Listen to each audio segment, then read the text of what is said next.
Welcome to the Bright Orange Fleece Cast. Oh, I'm sorry. It's the Divorced Dad Playbook podcast. I'm Dan Levy. Big Orange boy. Monster, Scott Levy. You're back with the fleece. Thanks for that. It's freezing, and to be honest, it's one of my warmest. It's a brand new hoodie I got. Stepping it up. It's really slick. It's a dress hoodie, I call it.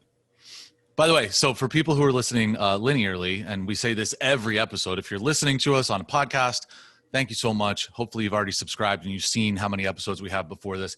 If you're listening and watching on YouTube, hello, and thank you as well. Go back to the beginning because Scott, there's a lot of stuff that goes from episode to episode. We're not an episodic, thing. It's not a serial. We're not solving a murder here.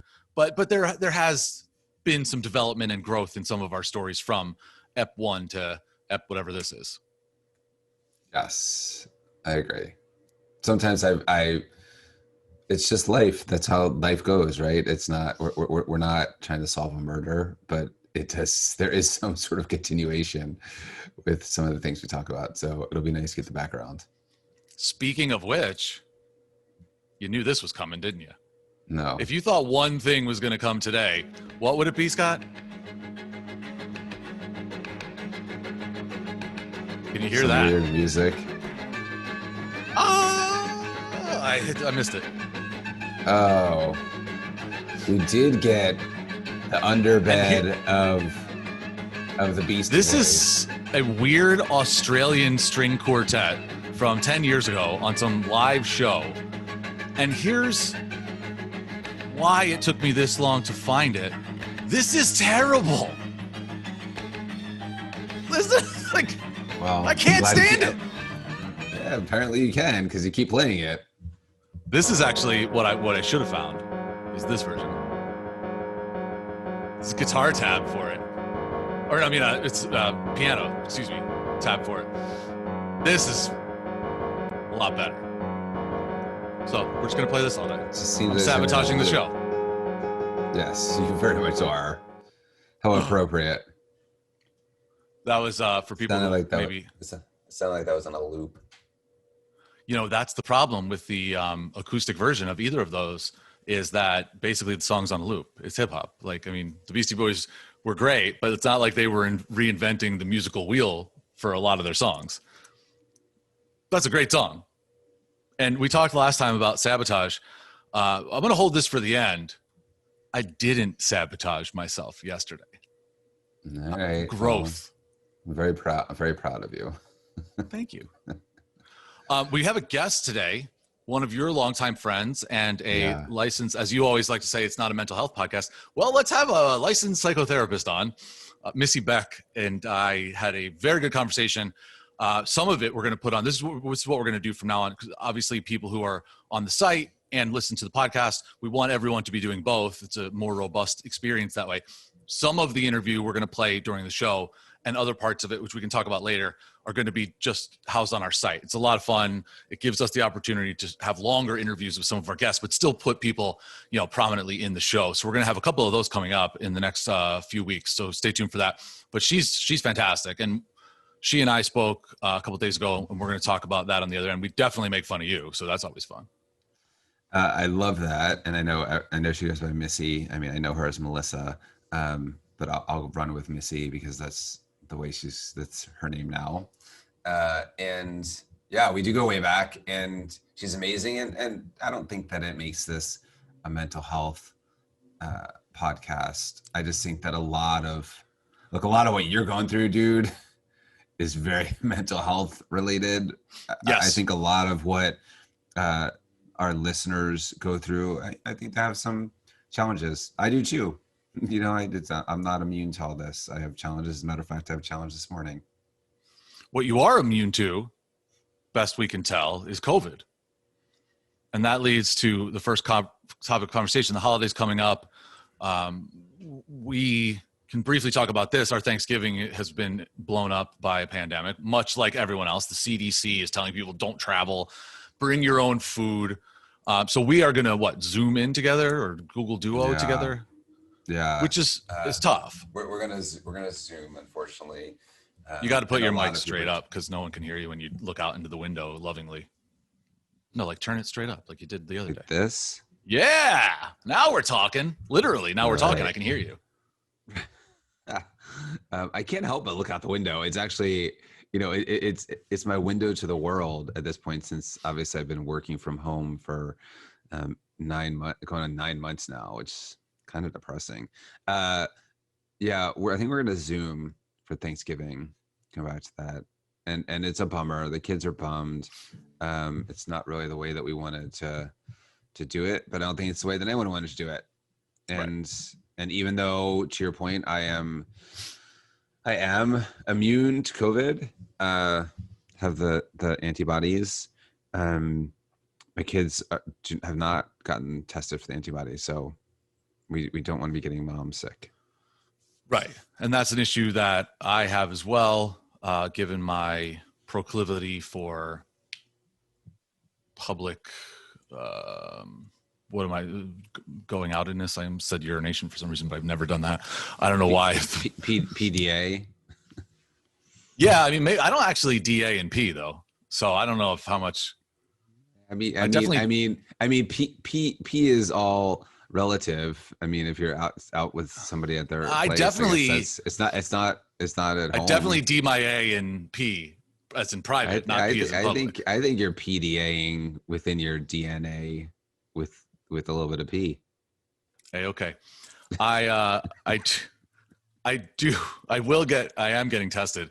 It was virtually impossible for me to get a test because everyone's getting tested before the holiday because, we want to see our families and whatnot. And, oh, by the way, the thing has exploded again and everybody's sick and blah, blah, blah. But I was able to get a rapid test scheduled for right before we have to go over. And so I told the kids, if I test positive, they're like, we're not coming near you. I'm like, first of all, if I test positive, then you probably have it already. Second of all, I was going to say, you can go to grandma and grandpa's and I'll just sit here by myself and eat cold turkey. And that's how. Well, you could Zoom in with us. Right. Well, obviously I'll do that, but that's where it goes. This is where I think it's interesting to tap into the dynamic between the two of us, because this is going to be your, I'm ballparking 9th or 10th Thanksgiving, not married. And this is my first. Oh, yeah. Interesting. I didn't think about that. Yeah, so this is my first. We were separated. I don't think it's my 10th, but I said 9th. It's up 10th. There. Yeah, it's up there. So last year, for those who maybe missed it on the 18 other shows I talked about this, we were separated until January. We were separated in early mid-October, and so we still did Thanksgiving. It was not really even that awkward, to be honest, because at that time I was convinced that we were going to end up fine. And so it was kind of like, oh, this will be the day that reminds us how thankful we are, blah, blah, blah. And, it was awkward for me. Oh, well, I'm sorry that my divorce was awkward for you. Just saying, I was there. It was awkward. I'm glad it wasn't awkward to you, but it was awkward. I'm sure it was. I'm just trying to remember it a little more fondly. Why are you getting angry?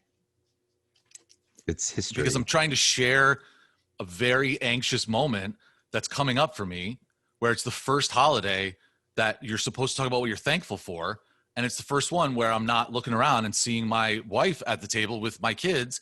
We're disjointed. You've been doing this old hat, and somehow you made it about how awkward it was for you. That's a very me move, by the way. That is a very you move. You're right. Isn't it interesting how I just still made the thing that you did about you about me? That's some next level. It sounded Larry David-like. It is weird though. It is. And it's a little, I invited her to come to Thanksgiving because we had talked about that months ago.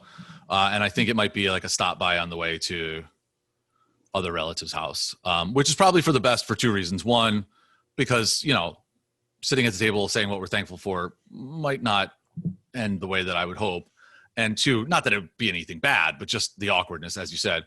And two, more to the point, we could kill old people if we're sick. And so I'm getting a rapid test done. And I hope that I don't have it, certainly. But if I do, I'm just going to drop the kids off and then just be like, all right, I'll see you on Christmas or whatever. Well, not just old people, like our parents. I prefer you not kill our parents. Well, I'm not trying to kill them. What? I mean, I'm just saying, we What? talked last time about some reckless behaviors, and now you're I, rushing to get a was test. it, I mean, wait, can I just first of say one all, thing? Wait. Totally. by all means, just Right. Because this is so that I look out the window when we're doing this because I have it's my small view to the world. I don't get this. I really don't get this. This is gonna be a side tangent. There's a oh, white van. There's a white van, which, by the way, is a little bit freaky anyway, that there's this white van cruising around town, but they throw out a paper. I, I haven't read a newspaper in 5 years. They throw out a paper that I've never read. I've never ordered. I don't know how to unorder this paper. And it just gets thrown on my driveway. Nobody gets it. It just sits down there and we drive back and forth over the paper until it becomes like mushy. I don't know how to get it to stop. I just saw the white van slowly creeping around the neighborhood and somebody chucking it out like what is it's the like paper? 1970s. I have no idea. It's like a Well, local. maybe you should look into that, because if like it's a something, local one, that paper. be pertinent to you, and two, I used to deliver newspapers. The one of the Yeah, I in think the my first year of 80s. college in the summer, I didn't have like a paper route when I was a kid. I actually drove around and would wing it at people's houses at like 4 a.m. It was awesome. Okay, so in the 90s, it's the 2020s. Yeah, they're obviously casing your neighborhood, and they're throwing papers to see people's travel patterns. If they're doing it at this time in the day that we're taping in the morning, they're trying to see who's around and who's not. So then they could park the van on the other side of the road and break in your house. I mean, that's a pretty obvious ploy.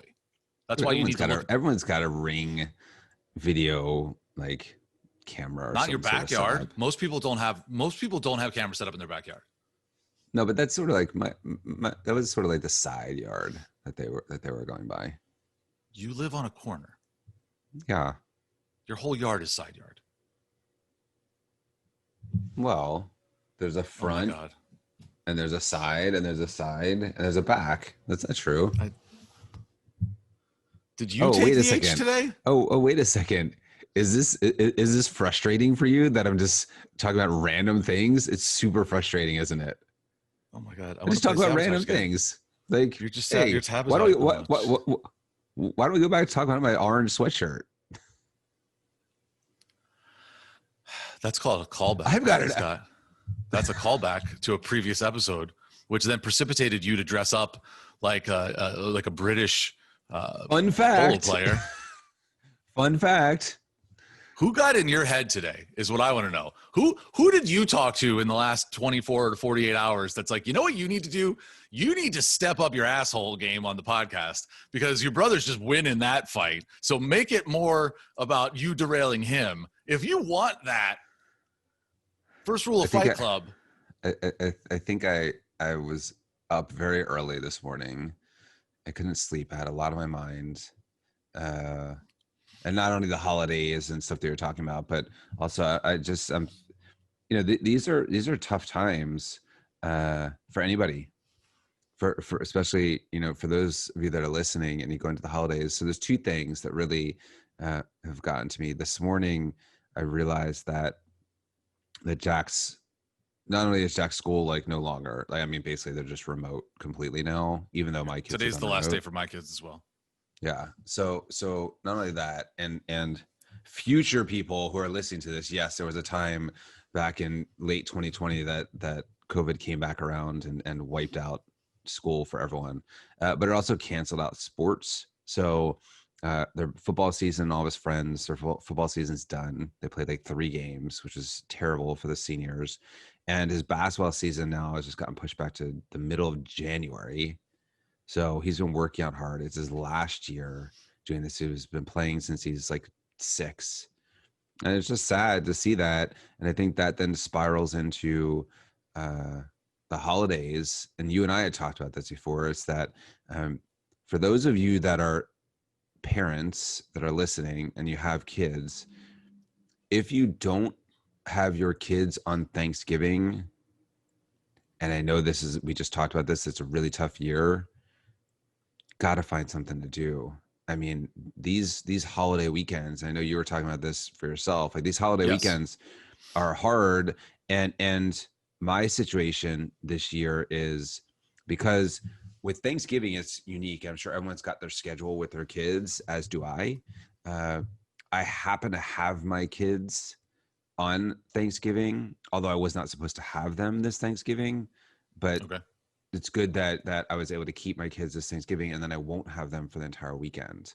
And it's a Same for holiday me. weekend. Yeah. And although there's not that much to do, I don't know. I got to come up with like a show to binge or, a movie marathon. I have an idea for a show or to maybe binge. just start drinking in the morning. I don't know. Don't say that. That's not advice that we should ever give anyone. I hope you're being I flippant. was talking about drinking my spiced, my sweet and spicy Did you tea. buy yourself a mug that says the legend, the man, the myth, dad? No, actually, I got this for Father's Day 2 years ago from Luke. Well, I'll take the myth. You can pretend to be the other two. I could be I'm a legend. I'm a man. What are you talking about? You're so rude. You think that's funny? We're gonna tape something for people who are listening over the holiday weekend. We're gonna tape like a little thing about that, Scott, separately, about how to just stay up and stay positive. But you said show to binge. Here's a thought. We've got about 12 hours of programming that people can watch and or listen to. Spend the holidays with us. Yeah, I mean, spend it with us. We haven't said this on the show yet. Do you know we haven't said this on the show yet? I don't think. I purposefully have held this back, but I think at this point, ship sailed because like 50 people have said this to me. And I actually, when I was elevator pitching this idea to people, I had said this, and it's funny now because it's the truth that we are the Property Brothers of divorce. Like, no one watches the Property Brothers to learn how to decorate a house or build something. Like, they barely even show you how to build stuff. All of a sudden, it's like they go to commercial and it's like, 6 weeks later, and it's like a beautiful home that they're selling and or buying. Who knows? I don't even remember what the premise of that show is. All I know is two brothers who kind of look alike. They're twins. We're not. And they, you wish we were. They're twins? They're not twins. Yeah, no, I believe they're twins. I don't know if they're twins. 100%. Then they have a younger brother who's also on the show when they do brother versus brother. Oh, I haven't watched it in a while, but anyway, yeah. Pretty certain. Well, somebody correct me if I'm wrong. I'll look it up in a minute. But anyway, point being, they are brothers who bicker over property. We are brothers who bicker over divorce. And so hopefully our disdain for one another at times leads to your enjoyment. So if you're not with your own family, if you're not with your own family this weekend, of the holiday weekend, if you're listening to it on holiday weekend, spend it with us. Spend it with us. And frankly, if you listen to all of these before Thanksgiving, send me an email, dan@divorcedadplaybook.com or scott@divorcedadplaybook.com. And I swear this is true. I will send you the link to our family Zoom on Thanksgiving and you can join in with us for dessert. Yikes. I don't know if I have the authority to do that. Right. By the way, I think I'm doing the Zoom. I'm not giving you my Zoom link. Yeah, I can figure that out in 2 seconds. Not that hard. All right. Well, why don't we just say, I don't think I want like 1,000 people at zooming into our Thanksgiving, although that would be quite comical. It'd be amazing. How welcoming would that be for people? Well, maybe we'll do some special events after Thanksgiving, but I would say we'll be around. So if you are listening and you decide to binge on us over the holidays, go back and listen to some of this, and you have some thoughts or questions, you could even email us and we might answer. Yeah, that's definitely true as well. And there's a lot of different ways. If you go to our site, divorcedadplaybook.com, and you're a member, there's a lot of different ways to get in touch with us. A lot of good stuff on there. If you don't want to listen to us the whole time and you want to read other stuff and learn about really any facet of from anything from single life to getting back into the dating pool to finding a new home with someone else, like we sort of run the gamut on the site. So there's a lot of information more than just the two of us arguing back and forth. Who wouldn't like to listen to us? I can tell you one woman who's not thrilled at listening to us, and it's not our mother. I bet you I can think of two. I'm not so sure about yours, but I think there are probably two women out there who are not thrilled to listen to the two of us talk about our divorces. Just throwing that out. That's a minority of the population. I hope so, because if that's the majority, then we literally have only 3 people listening, and that would be terrible. So my math isn't great. Let's get to the interview with Missy Beck. We talk about a lot of stuff in that, and as I said before, there's more on the site. We talk a lot about a lot of different specifics that pertain to actually the two of us. She and I have LGBTQ connections within our family, and so that whole segment we decided to put on the site for people who have gone through that precipitated divorce in a situation like hers, or has to do with the child and dealing with that when your parents or a spouse is no longer in the same house, how you handle that kind of stuff with regard to kids. And that happens, Scott, with millions of people. This is not just like a us topic, but we thought for the betterment of the general podcast audience, we'll put that on the site and on YouTube. If you go to our YouTube page, there's a whole drop down of all of our interviews with all of our experts. If you just want to listen to other people talk to us and not the two of us, there's a whole section for that on our YouTube. So it's really kind of cool, and you can listen to that as well.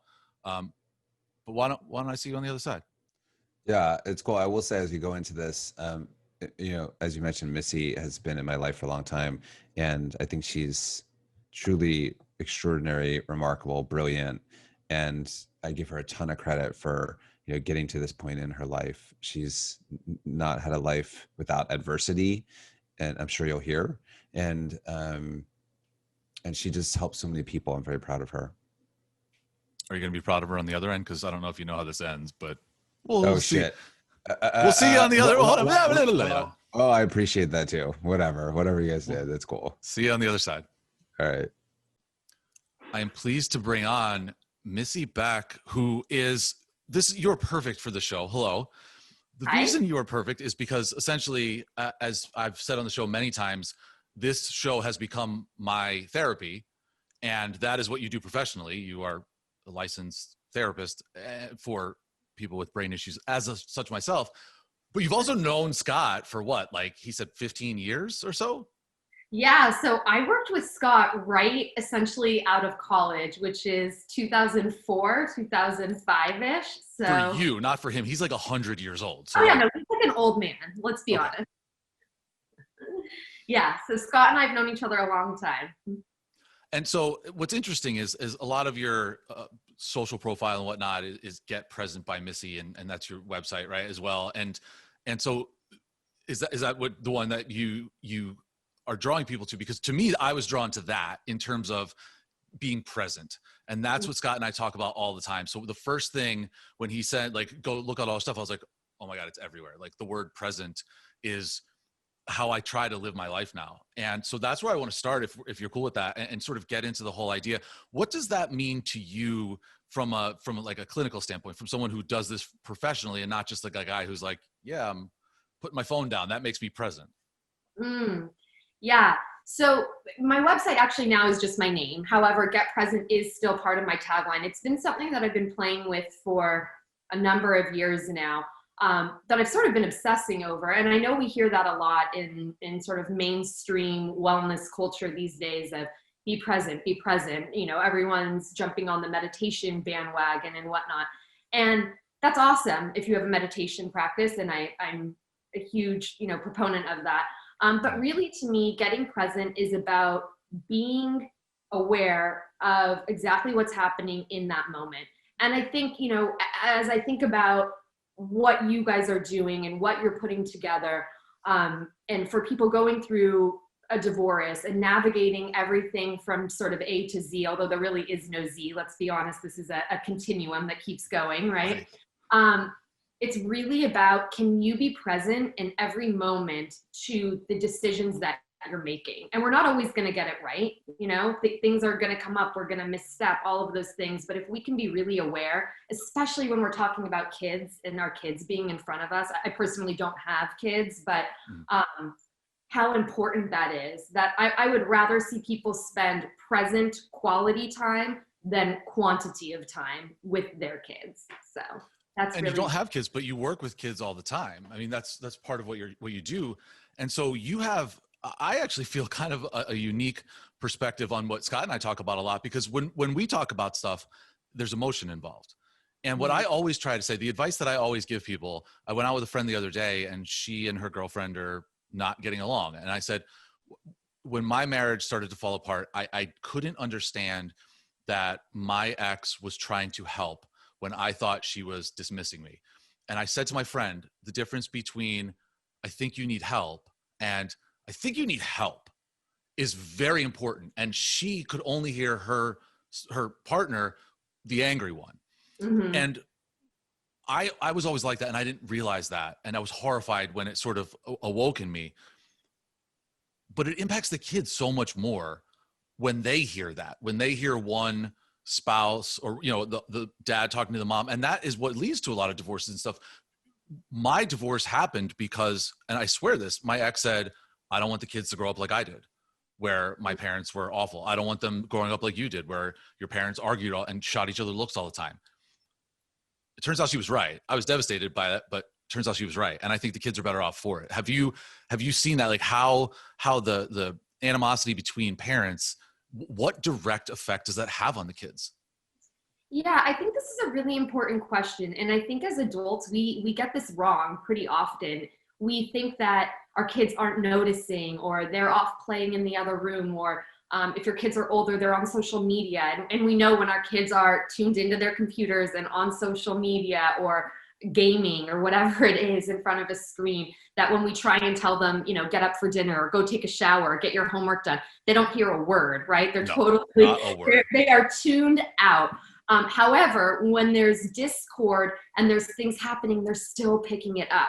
And I think we sometimes fool ourselves into thinking that they're not getting that.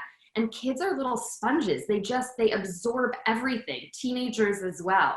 And they pick up on that energy. And I think there's so much unspoken energy that happens, even if it's not directly, Dan, like you and your ex fighting and verbally them hearing it, or even just shooting each other a look. It's that we all know what it's like to be in a room when we're not getting along with somebody, or when there's animosity or anger or resentment. That energy is palpable. And so kids really pick that up. And even if they don't quite get that, and they're not fully conscious and cognizant of it, they're picking it up like even on a cellular level. And so I do agree. I think it's so important that if a marriage is not working, either you're putting in the work to work on it, to set that example and be that role model, or choosing to walk away amicably and put in the work. And I'm not claiming that everyone should get divorced or I think oftentimes putting in the work can be harder. Right. That's a whole process. So. What's interesting about that to me is when you talk about sort of putting in the work and doing that, I have talked to a lot of people on these dating sites and just in general, because we have similar life experiences now as people. You gravitate toward other people like you. Mm-hmm. And I can't tell you how many people have horror stories about their divorces. A lot are very proud of, like, oh, my ex and I get along great. We co-parent great. And that's good for me to hear because we're relatively new to this and we're fine now. Like, honestly, we're better now than we were married. We argue about stuff, but it's always about the kids. And maybe one of us doesn't have, we're not on the same page as to what would be in someone's best interest and things like that. Sure. We are working on that communication style. It even happened to us yesterday where we were texting back and forth and she was like, I do not appreciate your tone. I'm like, I have no tone. Like, it's not, but 17 years of tone is what she's playing off of. And I'm like, well, I guess I deserve that a little bit. Right. I mean, like, just because we got divorced doesn't mean that that's gone, but I've really tried to not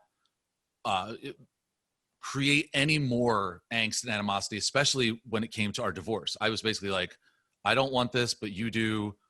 Give me the papers, whatever, I'll sign it because I trust her and everything's fine. I have heard other people 3-4 years they're slogging through a divorce because they can't agree on like one thing or that. And it's not about the kids. It's about like a boat or like which house or, and finances. Yeah. You have to see the collateral damage every day. Like, how do you, and I know we kind of talked about this a second ago, but like, how are parents so obtuse that they don't realize the damage that's doing to their kids, that they're so caught up with fighting each other that they don't realize what they're doing? And secondly, when you see that, when you talk to these kids and you obviously can see it in them and they say it, how do you then go to the parents? How do you deal with a parent and say like, look, I know you guys are divorced, but get over it. Like this kid's really struggling. Yeah, I mean, I think this becomes a complex issue, especially in my role. Now, I work as a school counselor, and so when I'm working with parents in that realm, it's a little sticky in terms of how far I'll go and what I will say, just based on my role. Now, when in my private practice, if I'm working with a kid whose parents are going through a divorce and whatnot, I'm far more forthcoming in terms of what they're presenting and what they're saying and how that's affecting the child. And my role at the school is more of guidance counselor versus actual therapist, which I do in my private practice. I see this all the time when people are fighting over minute details. And yeah, maybe it is something as big as a boat, but at the end of the day, it's money. And this has such an effect. Now, I also don't want to minimize that, because oftentimes what seems to be just a financial decision is maybe the money that one parent is planning to use to put the kid through private school or for a tutor or for, I don't know. I'm not in people's, bank accounts and what. Yeah, no, absolutely. But it's really unfortunate. And, I think it's, that idea of like conscious uncoupling, and that term obviously has gotten so much buzz over the years, but I do think that it's so important. I think that if we couldn't be married well, let's at least try to end things well. Let's at least try and rewrite the script so that we can move through this to cause the least damage, obviously, for our children and for one another. Like, there was a time, and I try and remind couples of this when I'm working with them or when they're thinking about uncoupling. I try and bring them back to, what did you love about one another? What allowed you to fall in love in the first place to create this beautiful life together? Because there was something. And if we can get back to that and use that as a means to uncouple, there's a lot of power there. There's a lot of beauty there. And allowing the kids to see that too. Yeah, it's similar but different.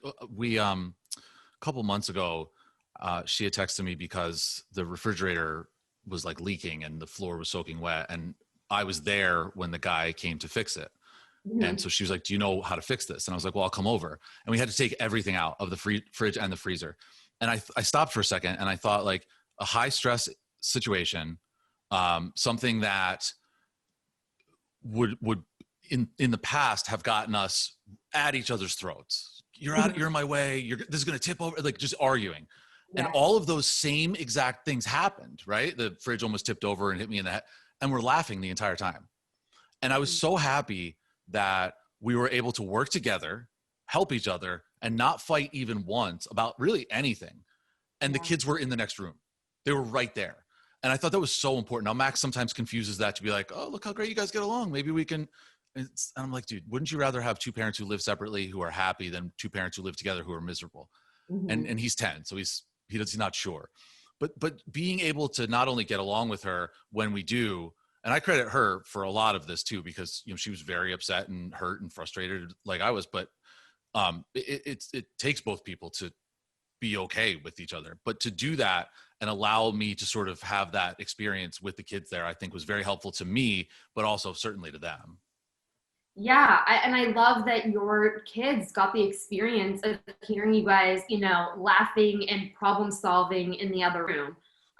Not only because you were laughing and getting along, but because you were both working towards a common goal together. And I think when kids can see that, that's so incredibly powerful.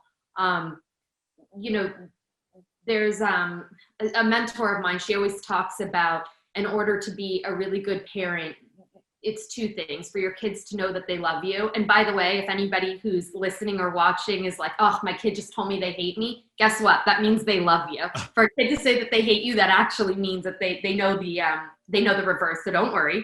And the other thing is to watch them have mastery, to watch your parent have mastery over something. And not to say that you're the refrigerator technician, but when you can come together and you can do something, that's so important for kids to pay witness to. And really helps build such a sense of self to see their parent working through something. So I love that. I have one last question for you. You're going to be on, well, this isn't the question, this is more of a statement, but you're going to be on all the time, right? You're like part of the divorced crew now? No. Yeah, I just love talking to you, Dan. I love Scott. I mean, you know, I love Brothers Levy. So yeah, no, we'll be back. Yeah, next time we should have him on, but I'm glad that he wasn't on this time because my last question is I need one embarrassing story that everyone who's listening to this will think is hilarious that he would be devastated that you tell me. So I put you on the spot. There's got to be there's got to be something. You've known him for 15 years. There's got to be some ridiculous thing that he's done because I'm the idiot on the show and I need to get him back sometime. So I can employ your help. Yeah. Oh gosh. Right on the spot like that. I'm trying to think. It's been a long time. You have to remember this is 15 years ago. I'm not going to say this is so embarrassing, but what I will say is Scott Levy and I spent a lot of time in the Grand Central food court. So if anyone's been to the food court at Grand Central Station, and I'll just say that like one of our lunch staples became cupcakes. So I just want everyone to imagine that I used to sit in the office with Scott. We would sit in his office. I think we were both sort of like so embarrassed that this became sort of our lunchtime tradition. So we would like shut the door and we would just sit there and like eat cupcakes, like literally like two little kids. And this happened like fairly often, which is completely ridiculous that this became like really our lunchtime staple food. So I don't really know how embarrassing that is. Dan, I'll leave you to the more embarrassing stories. But is that why a few years ago I just got like 13 pair of pants sent to me? Like, hey, these don't fit me anymore. Do you want them?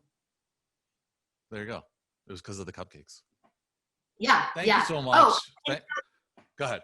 Wait, hold on. On that note, I'll just say one more thing.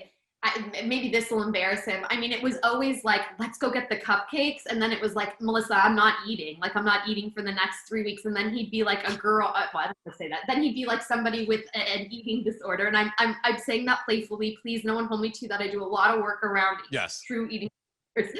But then Scott would decide that he was just like going to stop eating and lose the weight. And then like the next week he wanted cupcakes again. So anyway, by the way, the 13 pants.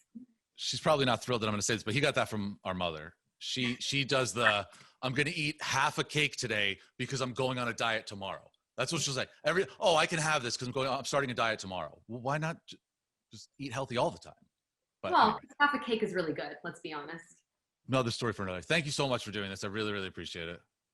Thank you so much for having me. It's been my pleasure, and I can't wait to be back here with you. So correct me if I'm right here, or if I'm wrong, rather, Scott. You didn't listen to that whole thing. You did not listen to the whole thing before. I missed the end. What just happened? It was all going so well. What happened was you used to eat cupcakes for lunch. For lunch. What are you doing, man? You used to be like the bastion of fitness and health.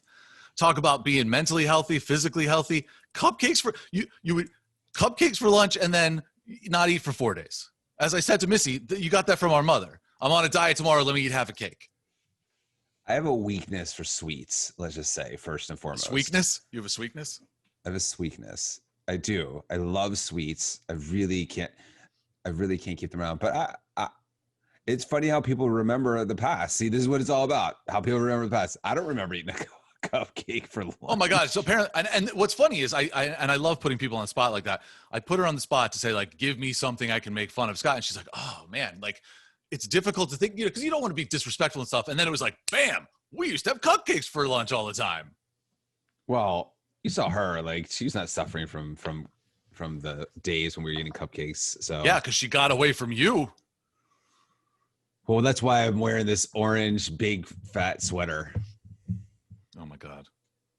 By the way, can we promise, and I don't know I don't know how many more times we're going to tape shows in this calendar year, but can we make a promise that 2020, when it comes to a close, we get rid of everything big, orange, and obnoxious? So can we put that in the closet forever? I want a big, obnoxious, orange-free 2021. Okay. I think it makes me less pale, but okay. Not that I'm being vain. I'm just saying. Speaking of being vain, this is what I wanted to talk to you about on the other side, and we'll go through this quickly. I am proud of myself after the last episode where I said, like, Barney Stinson, I was on a good run, and I felt kind of gross about it. Yesterday, I actually turned someone down. And like sitting in my living room turned that person down. Like it was like a person who's going through a breakup. And originally we had talked about, like rebound. And I'm happy to be a rebound guy. I'm the Dennis Rodman of dating, apparently. If you need a rebound, I'm that. I'm your rebound. What? That was a good analogy. He's like the best rebounder in the history of the NBA. And he does very little else. Like, he had dyed hair. And he's wacky. That was good. He's weird. Right? And he's a great rebounder. I mean, I'm the Dennis Rodman of dating. We're the Property Brothers of divorce, but I'm the Dennis Rodman of dating. I think I've mixed the analogies up. You don't have to over-explain that. We get it. Keep going. So this woman who I met, and she was on a dating site, then she decided not to be because she's still hung up on her ex. And we're like, whatever, you live close, let's hang out, we'll be friends, blah, blah, blah. Stuff happened before. But then I could tell that she's still super hung up on this guy. And after the week that I had, I really started to sort of self-analyze what's going on. And with the holidays coming up and COVID shutting down everything, I'm not going into Philly. So that cuts off half the people who I've been hanging out with. I'll see you in a year or two. And so I thought to myself, like, maybe this is the time. Maybe this is a sign from the universe type of thing where I need to just calm down a little bit, focus on one or two of these people who I've matched with recently, who I really like and who I think are really awesome and could see something with. Like, why am I so afraid to I realized, Scott, that I have tried to look at someone as all or nothing. Like, if I'm going to start dating someone, I've never dated someone in my entire life for more than like 2 months that I didn't marry. I mean, like, think about that. Like, I never had a girlfriend and then broke up with that girlfriend. I like dated people here and there. It became friends or amicable, blah, blah, blah. And I'm like, that's what I'm nervous about. I don't want to go in a situation with someone and then it like dissipates in 5 months or 6 months. I've never felt that. And I don't really want to in my 40s. What it's all about. It's all about breaking up with people and having bad experiences. It's all about, it's fun. It's exciting. It's terrifying. It's scary. Like, I have all of those emotions in the way that I've done things. I get it, but I'm just saying that part of the point of going through what you've been going through, and maybe the holidays and COVID and everything is forcing you to take a little bit of a break from some of this. There's nothing wrong with dating somebody for a little while, and then you realize it's either someone that you want to keep dating or that maybe you're not meant to be together. And like I've said before, there's lots of other people. Like, you can ultimately find, I don't think you're looking for your person just yet, but I don't think it's a bad idea for you to actually start to date somebody who you seemingly like and just explore what that's like a little bit. That you don't need to be getting married. Obviously, I'm not getting married, but that's the point. Like, I think I've talked about this with you on the air, and I've talked to this about her, with her, and I know she's listening. The woman who I said, like, once I get to that level of status where I feel like I can really feel comfortable in my life, I'm going to call this woman who I did date for a couple of months or whatever, a while back. And so in the back of my head, it's like, well, why don't I just call her now? We're both single. And if I know eventually it's going to happen, I'm like, oh, right, I'm not ready, which I am not. But if I'm not ready to date her, why would I think I'm ready to date someone else? And that's where my head is. And I understand it's different because she and I have already established that sort of like newness pattern of like, let's go through this and have these experiences together that you need to have with someone. You can't just jump into like a 2-month relationship, right? You have to build to that 2 months or whatever, 3 months, 5 months, 8 months, whatever it is. And so that's what I understand. So I'm starting to sort of get that feeling, like a nesting feeling, really, because I've the whole idea of like not knowing what you're doing tomorrow is invigorating, except when you don't have plans. When you do it and you get plans every night, it's like, oh my God, it's like the juice is flowing. But when you do that and it's like, well, I'm not going out. I have my kids. My babysitter can't come over because she has COVID. And you get all these things. It's like, oh, right. I would like to have somebody who maybe I don't have to jump through 15 hoops to hang out with. And I think that's where a lot of this is going. Yeah, I agree. I mean, I think that you go through phases. At this point, I mean, again, I'm way past you and maybe past a lot of people that are listening, but I when I was on dating sites over the past couple of years, I would do a full on interview of people before we even met, for the most part, or certainly the first date, because it's not, I understand. I don't make it like I'm not like really interviewing them, but I'm asking them a lot of qualifying questions, because to me, there What's are your certain blood things type? that, no, How do you feel about children in high school? I was doing a checklist on my hand yes, of I know nerdy what you're things you would doing. ask someone in a job interview. Yes. But you could What are call me 3 whatever things you your best friend would want. say about you? You could call me whatever you want. You can make fun of my sweatshirt, but I would say the What is last your thing biggest that people would regret? stop. I would say the last thing people would call me is a nerd. I don't think I've ever been called a nerd. I kind of wish I was a Time for nerd everything, sir. sometimes. I wish I was a nerd sometimes. You're I wish fighting it. You're swimming upstream. You're like the salmon of nerdness, because look at this. Look at the everything around me. Woo! Look at everything around me. Our brother is just like this, and you're not. We talked about this before. So like, you're just fighting the nerd gene. It's there. It's there. Mom is not a nerd. Mom is not a nerd. Mom is cool. Yeah, but our grandfather on that side, he used to wear matching socks and shirts, which is kind of awesome, but also like super nerdy. That's where I got that. He used to like, he'd have like a yellow, he'd have like a yellow shirt and yellow socks. Bro, it was amazing, but it was nerdy. He was one of the coolest guys ever. Don't say that. I'm not making fun of him. Fucking cool. He was the toughest guy. Thanks for the explicit rating. Oh, well, that gets me mad, because he was the coolest guy I knew. Yeah, he looks like, for people who maybe I will throw a picture of him and our grandmother, but he looked like Don Amici from Cocoon and all those movies. He did look like Don Amici from Cocoon. Just like him. He was feisty. He just like, I just have such great memories driving him down to the casinos. It's great. Can I tell you? He taught me how to play craps too. Of course, because he loved playing craps. And this way he would like blow on the dice and then chuck it and snap afterwards. Oh my god. He was the greatest. Can I tell you a funny? This is he was not a nerd, by the way. But in any case, he was not a nerd. He was a badass. This is not but he was a diminutive man.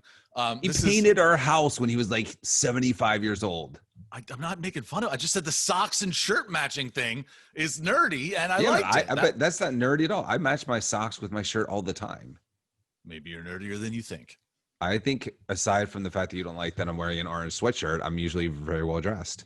Can I tell you a quick story which pertains to this is annoying, right? That you keep getting interrupted and you're trying to get something out. No, I'm good with it. I got it. So one of the last times that they came up from Florida, our grandparents came up from Florida, you were in Maryland, so I was sort of the de facto like driver here and there. And he used to have in the middle of the day, like just a drink. Like not a cocktail. He didn't like mix anything. It was just like straight liquor Canadian in the Club. middle of the day. Most Canadian of the time, Club. Canadian Club. Hold on. That's interesting that you say that, because I don't know if you can see it here. Let me move my head. So there is a bar. There is a bar behind me that has a little like a flaskish of Canadian Club that I purchased when he died, and I still have, because it's really tough to drink. I like whiskey and bourbon, but that is a stiff one. But that's what he used to drink. But what he told me was, and he said, I'll try and do the voice justice, but he goes, I have a drink a day in the middle of the day, a beer with dinner, maybe one other drink. Anything more, and you're a lush. And I was like, that's a good lesson. And then he says, I don't always drink whiskey. He's like, vodka, gin. You got to mix it up a little bit. Otherwise, you're a lush. This is the greatest life advice I've ever had. You just got to mix it up a little bit and don't have more than 2 every day, or a beer at dinner, and you're a lush. He didn't lack opinions, that's for sure. Words to live by. Oh, this is the man. He did not lack opinions. This is the man who would not call the car he purchased, when he was like 84 years old or something, he bought this car. He called it a Hyundai, because damn sure didn't want anyone thinking he bought a Honda because of the war. Well, I mean, he was in World War II, so, I get it. Yeah, our mother drove a Mercedes for years. That was a point of fact as well that became a sticking point, I believe, for him. So regardless, or according to Webster's, irregardless. No. Yes, we already talked Just because about people this. start saying something stupid doesn't mean it's a word. Webster's accepted it as a word. OMG. Look it up. Look it up. Irregardless is now officially a Webster's dictionary word. SMH. FUCK. Oh, that's HIT. I couldn't think of anything else to say. Can I go back real quick to before we close here? Can I go Why back are to you? so Yeah. a woman came over yesterday, right? And I texted her and I was like, "Are you coming over to hang out as friends because you need a distraction from this guy you love, or are you coming over to, F you, whatever?" And she was like, "I'm fine with both." And I'm like, "All right, I don't think I'm in the best position right now to provide that. But if you want to come over and hang out, let's hang out." And then even while she was here, it was like, right, it was still a conversation. Like she was like, "We can go do this now," like 4 times. And I'm kind of like, look, here's the thing. After the week I've had, let me just put it this way. After the week I had, my doctor said to me the other day, he said, how are you getting all these women during COVID? And I was like, they're all, it's moms, hot moms like me. What am I going to do? So I said that last night because she demanded that I explain to her the week that I had and show her pictures of the women I've hung out with. And then she called me shallow. And then she proceeded to like tell me all these things about why I'm like a bad person. And I'm like, I invited you over to my home to help you get over your person. All you're doing is talking about this guy. I should be doing work. So my brother's probably mad at me right now. And instead I'm sitting here talking to you. And then I was like, thank God I didn't like just go sleep with this woman because it was just a disaster. Well, that's lesson number 1. At one point I was like, doesn't work out that well. But lesson number 2 is you shouldn't have been wasting your night with that because I was getting pissed that you were ducking me. I wasn't ducking you. You didn't even text me during that time. Trust me, I spent the entire time. Because you said that you were going to be busy. No, I didn't actually. That was the night before. But I was sitting here, right in this little spot, right here, as people are looking over my shoulder, underneath Baby Yoda, texting the 2 women who I hung out with last week, who I'm trying to see if something might develop out of that. So I thought it would be really, really shitty of me, especially considering I went to coffee with one of them yesterday earlier in the day, to like be texting them about trying to hang out and then be like, all right, let's go in the other room for 20 minutes and fool around. And then we'll come back out here and watch TV. It just felt irksome to me. That was a breakthrough. I know. You like that girl that you had coffee with too, don't you? Woman. Yeah. Woman. Sorry. I'm not dating 14-year-olds. She's a woman. She's a woman. It wasn't a derogatory way of saying it. I say boys for men too. I understand. You don't, but it's fine. But I will say this, and again, like this, I say this somewhat facetiously, excuse me. But I do think it was a big step where it's like, right, I need to make sure that I don't put myself in situations for failure. If I'm going to hang out with someone, if I'm going to sleep with someone, if I'm going to do any of those things, it's got to be for the right reasons. And it didn't feel like this was the right reason just to do it or just because she was here and asked me to. But in the moment, Scott, as impulsive as I am, I was pretty proud of myself. I'm extremely proud of you. I actually do think, all joking aside, and I know I'm just messing with you a little bit today, I think that is a big moment. I think you've put yourself in a lot of positions that, you shouldn't be in. Let's say. Oh my God. Oh my God. Why did you find that so funny? Oh, you didn't realize what you just said? I think you've put yourself in a lot of positions. But I'm not following what I'm saying. Why is that so funny? Everybody's listening follows you. We're talking about how this is the first time that I was literally offered sex and said no, and you're like, you've put yourself in a lot of positions. Historically, like I mean, right. That's why it's funny. I'm missing the comedy in it, but I'm glad you're finding me funny. Scott, think of the positions that you could put yourself in with women. Oh, yeah. Oh my God. Do I need to send you a book? Do you need like a guide on positions? No. They make those. There's websites for this. I'm quite capable. Oh my God. All right, I'm done. That's all I got. Do you have anything else? I'm done. I'm done for the year, maybe. And this is the end. You're of the not done for the year. And by the way, I will say to the point of this, every day is something a little bit different, right? And I do think that the holidays, we'll do something else for the holidays and everything. But I do think we're both gonna be around. So if y'all that are listening are feeling a little alone, gonna be a part of the community, at least we're here to start. Come talk about what positions you're putting yourself in. I'm glad you find me so funny today. It's awesome. It's like setting my day up for, some amusing things. I'm losing you. All right. On that note, as I started talking about the kids, I'll remind everyone how I feel, and I'll just go with the kids first. Happy holiday.